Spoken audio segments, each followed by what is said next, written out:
आज का अपना टॉपिक है आतंकवाद। सबसे पहले हम बात करें कि वर्तमान समय की विश्व के सामने सबसे बड़ी जो चुनौती है उसका क्या नाम है। उसका नाम आतंकवाद है। अब देखते हैं इसके अर्थ को कि आखिर आतंकवाद जो शब्द है वो किस शब्द से मिलकर के बना है, उसका क्या मतलब होता है। आतंकवाद शब्द का अंग्रेजी रूपांतरण टेररिज्म। तो देखो, आतंकवाद को अंग्रेजी भाषा में क्या बोलते हैं? टेररिज्म। ये जो शब्द है टेररिज्म, वो लैटिन भाषा का शब्द है टेरर। लैटिन भाषा का कौन सा शब्द है? टेरर। उस शब्द से मिलकर के बना है और इसका अर्थ होता है टू मेक ट्रेम्बल। इसका मतलब क्या हुआ कि किसी को भय से कपकपाने को मजबूर करना। कि कोई भी व्यक्ति विशेष है, व्यक्तियों का समूह है, उसको भयभीत करके क्या करना? मजबूर करना। इसी को क्या कहा गया है? आतंकवाद कहा गया है। ये जो हमने अर्थ देखा, ये इसका क्या हो गया? शाब्दिक अर्थ। फिर आगे हम बात करें आतंकवाद कैसी प्रवृत्ति है। तो आतंकवाद को एक विखंडनकारी प्रवृत्ति माना गया है। कैसी प्रवृत्ति माना गया है? विखंडनकारी।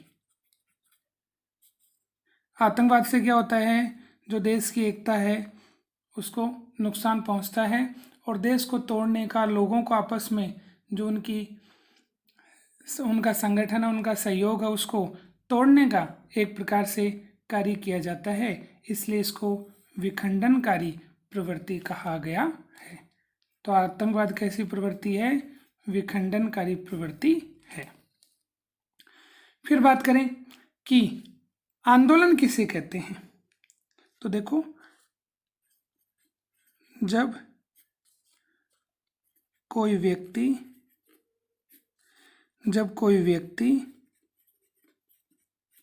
या समूह है, कि जब कोई भी व्यक्ति हो या व्यक्तियों का क्या हो? समूह हो, अपनी उचित मांगों के द्वारा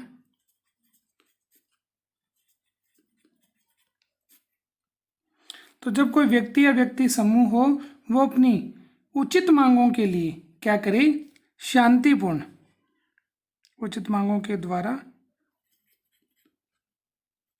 शांतिपूर्ण, तो शांतिपूर्ण करे वह बिना हिंसा के अहिंसात्मक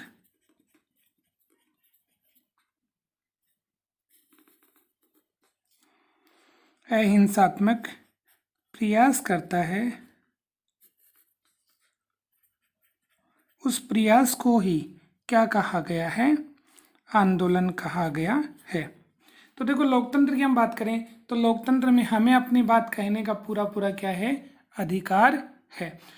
लेकिन वो जो अपनी मांग होगी, वो मांग कैसी होनी चाहिए? उचित होनी चाहिए। तो उचित मांगों के लिए हम अपनी जो बात है वो सरकार तक पहुंचाते हैं। उसके लिए शांतिपूर्ण, अहिंसात्मक ढंग से, हिंसा नहीं करते हैं, अहिंसात्मक ढंग से क्या करते हैं? प्रयास करते हैं। उसी को क्या कहा गया है?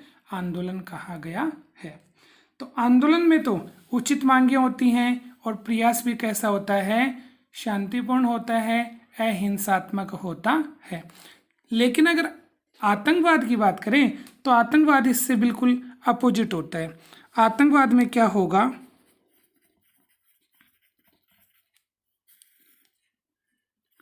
आतंकवाद में जो मांग होंगी वो मांग कैसी होंगी?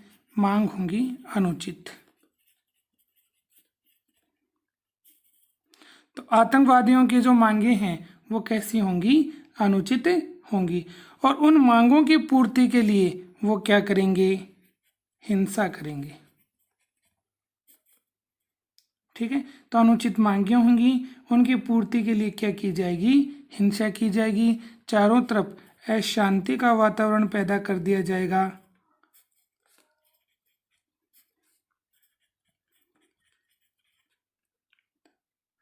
अशांति का क्या बना दिया जाएगा? वातावरण।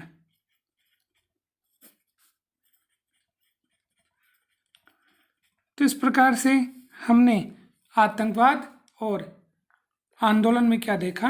अंतर देखा। यहाँ पर उचित मांग की बात हो रही है, यहाँ पर कैसी मांग हो रही है? अनुचित मांग हो रही है। यहाँ पर जो भी प्रयास होंगे शांतिपूर्ण होंगे, अहिंसात्मक होंगे, जबकि आतंकवाद में हिंसा को बढ़ावा मिलेगा, चारों तरफ अशांति का वातावरण उत्पन्न कर दिया जाएगा। तो आतंकवाद से कोई एक व्यक्ति, कोई एक देश पीड़ित नहीं है, बल्कि वर्तमान समय में पूरा विश्व क्या है? आतंकवाद से प्रभावित है, उससे पीड़ित है। आगे हम बात करते हैं कि शीत युद्ध की समाप्ति के पश्चात विश्व के लिए आतंकवाद विश्व के लिए सबसे बड़ा क्या बन गया? खतरा बन गया। शीत युद्ध क्या है? तो देखो, इसको अंग्रेजी में बोलते हैं कोल्ड वार। शीत युद्ध को अंग्रेजी में क्या बोलते हैं? Cold war. शीत युद्ध क्या है? शीत युद्ध एक प्रकार से विचारधारा का युद्ध है। कौन सा युद्ध है? विचारधारा का युद्ध। और ये युद्ध कौन कौन से देशों में हुआ? तो ये कोई वास्तविक युद्ध नहीं है, बल्कि वैचारिक युद्ध है, विचारधारा पर आधारित युद्ध है। और ये युद्ध दो देशों में हुआ। एक का नाम हम जानते हैं अमेरिका, और दूसरा जो था USSR, सोवियत संघ। तो अमेरिका और सोवियत संघ के मध्य में शीत युद्ध की शुरुआत हुई, और ये शीत युद्ध चला 1945 से लेकर के 1991 तक। तो 1945 से लेकर 1991 तक शीत युद्ध चला, और शीत युद्ध विचारधारा पर आधारित युद्ध था। अमेरिका जो था वो नेतृत्व कर रहा था पूंजीवाद का। अमेरिका नेतृत्व किसका कर रहा था? पूंजीवाद का। और सोवियत संघ की जो विचारधारा थी वो थी साम्यवादी। तो इस प्रकार से पूंजीवाद साम्यवाद के मध्य ये विचारधारात्मक युद्ध चला, और इस युद्ध के परिणाम क्या निकले? इस युद्ध का परिणाम ये निकला कि अंत में सोवियत संघ जो था वो टूट गया, बिखर गया, उसकी शक्ति कम हो गई, और शक्तिशाली कौन रह गया? अमेरिका रह गया। तो इस प्रकार से शीत युद्ध की समाप्ति कब हुई? 91 में। और शीत युद्ध की समाप्ति के पश्चात विश्व के लिए आतंकवाद, ठीक है, सबसे बड़ा क्या बन गया?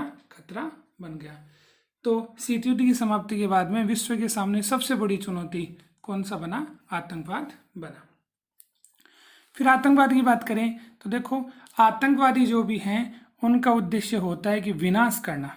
अब उसके लिए वो क्या कर सकते हैं? आणविक युद्ध कर सकते हैं, जिसको हम परमाणु युद्ध कह सकते हैं। परमाणु बम का वो प्रयोग कर सकते हैं। जैविक हथियार, वर्तमान समय में जैसे कोरोना फैल रहा है, ठीक है, इबोला वायरस है, कोरोना वायरस है, इस प्रकार से जैविक हथियारों का भी वो क्या कर सकते हैं? प्रयोग कर सकते हैं। रासायनिक हथियारों का भी क्या कर सकते हैं? प्रयोग कर सकते हैं। और इसके माध्यम से वो सामूहिक विनाश की प्रवृत्ति को अंजाम दे सकते हैं। फिर आगे हम बात कर लें कि आतंकवाद का इतिहास। आतंकवाद के इतिहास में हम देखें तो देखो, आतंक का सबसे पहले प्रयोग संभवतः उस समय हुआ होगा, तो बहुत पहले की बात हो रही है, जब शासन के लिए, कि जब शासन की बात करें, शासन के विरुद्ध जो भी व्यक्ति था, तो आदिम समय, प्राचीन समय की बात हो रही है कि आदिम अवस्था में क्या हुआ? सजा देकर, जो भी विरोधी थे उसको सजा देकर, ठीक है, जो वो विशेष गतिविधि करते थे, उस गतिविधि को करने से उन्हें रोकने के लिए क्या दी जाती थी? सजा दी जाती थी। तो विशेष गतिविधियों को रोकने के लिए आदिम समय में, आदिम अवस्था में व्यक्तियों को जो सजा दे करके उन्हें रोका जाता था, वहाँ से आतंक की शुरुआत मानी जाती है। अब मेसोपोटामिया साम्राज्य की बात करें, कि इराक की बात करें, तो इराक में क्या हुआ कि अक्कड़ के जो सारगोन थे, उन्होंने क्या किया? इस क्षेत्र पर अपना क्या कर लिया? अधिकार कर लिया। कि मेसोपोटामिया इराक पर अक्कड़ के सारगोन के जो निवासी थे उन्होंने अपना क्या कर लिया, अधिकार कर लिया। यहाँ के लोगों को उन्होंने डराया धमकाया, अपना शासन स्थापित किया। ऐसे हम बात करें कि प्रथम सैनिक साम्राज्य की हम बात करें कि पहला सैनिक अभियान जिसके माध्यम से साम्राज्य को स्थापित करने का प्रयास किया गया और वो एसीरियाई लोगों ने क्या किया कि जो भी उनके विरोधी थे उन विरोधियों को उन्होंने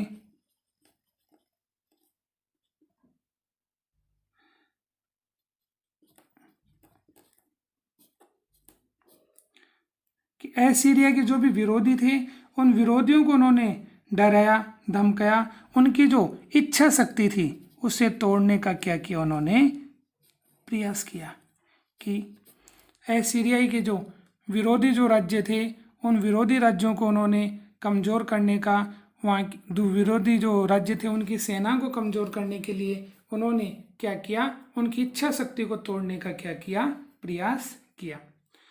और वहाँ से लेकर वर्तमान समय तक जितने भी निरंकुश साम्राज्य हुए हैं उन सब में हमें आतंक का दृष्टिकोण देखने को मिलता है कि आतंकवादी जो व्यक्ति कार्य करते हैं वैसी गतिविधि हमें जो निरंकुश साम्राज्य था उसमें देखने को मिलता है।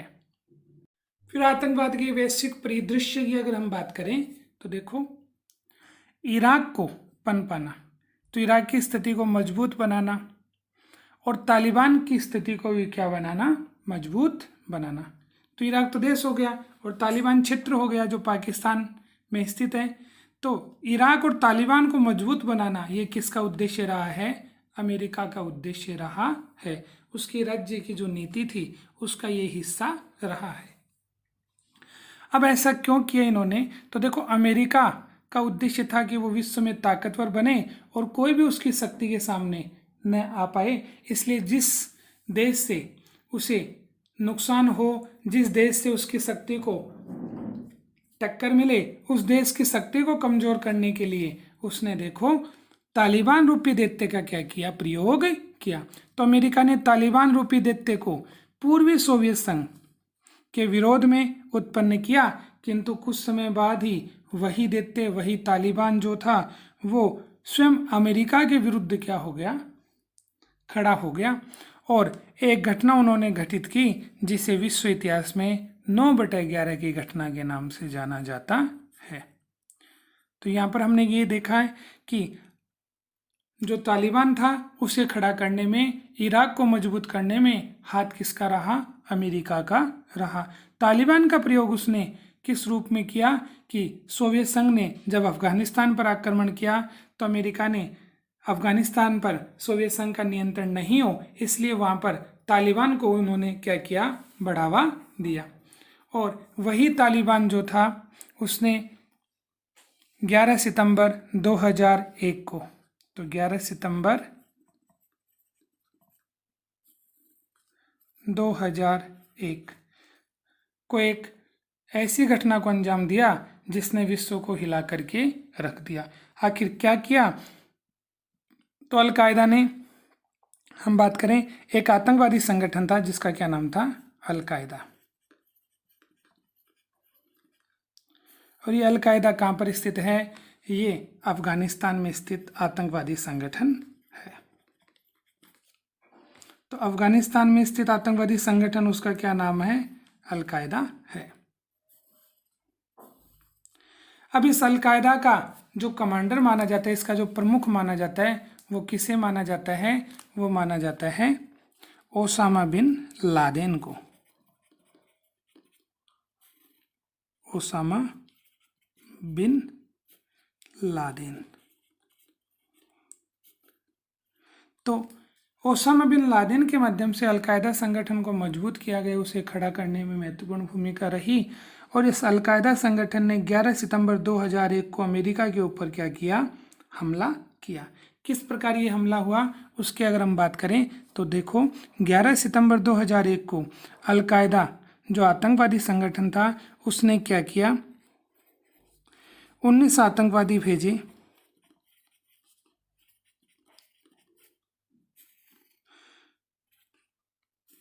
तो अलकायदा के 19 आतंकवादियों ने क्या किया, अमेरिका में जो व्यावसायिक विमान थे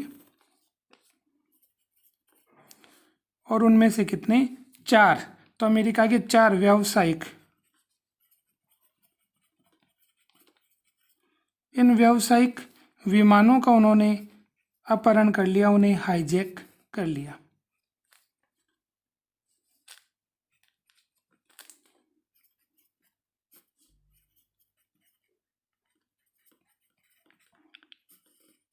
तो इन 4 व्यावसायिक विमानों का अपहरण किसने किया, इन 19 आतंकवादियों के माध्यम से ऐसा प्रयास किया गया।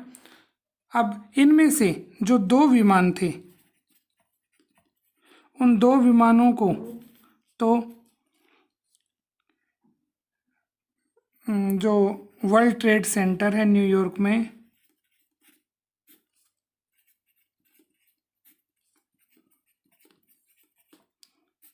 उसकी 2 इमारतों से टकरा दिया गया, जिसमें काफ़ी लोग मारे गए। तो 2 विमान तो न्यूयॉर्क स्थित वर्ल्ड ट्रेड सेंटर की इमारतों से टकरा करके नष्ट कर दिए गए। दोनों जो बिल्डिंग थी वो पूरी तरह से नष्ट हो गई। तीसरा जो विमान था, वो तीसरा विमान पेंटागन, यहाँ पर अमेरिका का रक्षा विभाग है, तो पेंटागन नामक क्षेत्र में डाल दिया गया और इससे भी काफ़ी लोग मारे गए।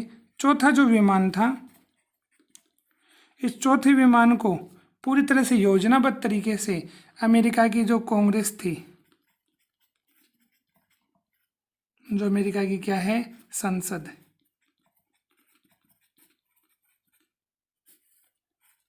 अमेरिकी जो संसद है उसको क्या बोलते हैं, कांग्रेस बोलते हैं।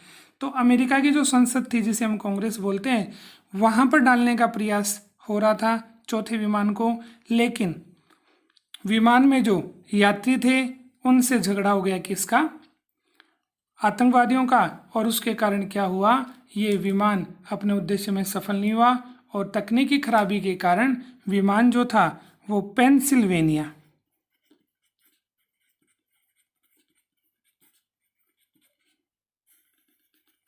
इस पेंसिल्वेनिया क्षेत्र में क्या हो गया, गिर करके क्या हो गया, नष्ट हो गया। तो इस प्रकार से ओसामा बिन लादेन के प्रयास से अलकायदा नामक आतंकवादी संगठन के 19 आतंकवादियों ने अमेरिका के 4 व्यावसायिक विमानों का अपहरण किया और 2 विमान तो वर्ल्ड ट्रेड सेंटर पर डाले गए और तीसरा जो विमान था वो पेंटागन क्षेत्र में डाला गया। चौथा विमान अमेरिकी कांग्रेस को नष्ट करने का प्रयास था, लेकिन तकनीकी खराबी आने के कारण ये पेंसिल्वेनिया के खेत में ही क्या हो गया, नष्ट हो गया। जब ऐसा हुआ तो पूरा अमेरिका हिल गया, क्योंकि अमेरिका में सुरक्षा व्यवस्था बहुत मजबूत है और जब वहाँ पर ऐसा हुआ तो फिर अमेरिका ने विश्व में जो उन्हें डाउटफुल जो क्षेत्र थे उन्होंने अपने गिरफ्त में लेने का प्रयास किया, और एक तो इराक और दूसरा अफगानिस्तान। इन क्षेत्रों में जो आतंकवादी संगठन थे उन पर अपनी लगाम लगाना उन्होंने क्या किया, प्रारंभ किया। तो इस प्रकार से जिस आतंकवाद को उठाने में अमेरिका की भूमिका रही, उसी ने उसे डस लिया, उसे नुकसान पहुंचाया। और इसके बाद में इराक और अफगानिस्तान पर अमेरिका के माध्यम से अपना अंकुश, उनकी प्रभुसत्ता पर अंकुश लगाने का अमेरिका ने क्या किया, प्रयास किया। आगे हम बात करें कि देखो आतंकवाद जो है वो ज़्यादा क्यों फैल रहा है, कि अत्याधुनिक जो हथियार हैं उनका वो प्रयोग करता है और विदेशी धन उन्हें प्राप्त हो जाता है, जिसके कारण ये फल फूल रहा है। अब आतंकवादी जो संगठन में सक्रिय जो व्यक्ति हैं उन्हें आधुनिक तो हथियार मिल जाते हैं, तो बड़ी बड़ी जो कंपनियां हैं वो नशीले हथियारों का प्रयोग करते हैं, नशीले जो दवाई हैं उनका प्रयोग करते हैं, तो उनके माध्यम से उन्हें हथियार मिल जाते हैं और वो विश्व में किसी भी देश को नुकसान पहुंचाते हैं। एक तो ये बात हुई। दूसरी अगर हम बात करें तो देखो आतंकवाद की जो रणनीति है उसका उद्देश्य क्या है कि हिंसा। तो हिंसा के माध्यम से पहले योजनाबद्ध तरीके से वो क्या करेंगे, जनता को भयभीत करने का प्रयास करेंगे, उनमें दहशत पैदा करेंगे, और जब उनमें दहशत पैदा हो जाएगी तो वो शासन को प्रभावित करेंगे और जो भी उनकी मांगे हैं उन्हें मनवाने का क्या करेंगे, प्रयास करेंगे। तो इस प्रकार से आज हमने पढ़ा कि किस प्रकार आतंकवाद फैला और आतंकवाद का क्या मतलब होता है, क्या इनकी रणनीति होती है।